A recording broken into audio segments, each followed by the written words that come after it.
Nirbhaya news, आरंभ से अंत तक हर खबर पर हमारी नजर।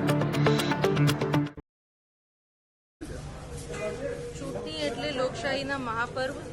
ચૂંટણી એટલે એક આંગળીમાં જે આપને સત્તા આપી છે સંવિધાને, એ ચૂંટણીના મહાપર્વ છે। હું બધા અરવલ્લી વાસીઓને અપીલ કરું છું કે આપ મોટી સંખ્યામાં આવીને પોતાને મતાધિકારનો ઉપયોગ કરો। કોઈ ધાકધમકી પ્રલોભન સિવાય અને બધા તંત્ર તરફથી અમે કરી છે વ્યવસ્થા, જેમાં પોલીસ કાયદા વ્યવસ્થાની વ્યવસ્થા છે, સાથે સાથે જ્યાં ઉનાળાના લીધે પાણી અને છાંયડાની વ્યવસ્થા જ્યાં જરૂરિયાત છે એ પણ છે, મેડિકલ કિટ પણ અમે રાખેલી છે। તો આપ શાંતિથી આવીને પોતાને મતાધિકારનો ઉપયોગ કરો અને એ આજ મતદાતાના દિવસ છે એટલે આપ આવીને અને આ શાંતિથી આવો। મેં મારા મત આપી દીધા છે એટલે બધાને, યુવાનો, વડીલો, મહિલાઓને, પુરુષોને બધાને અપીલ કરું છું કે આવીને અને પોતાનો મત આપો।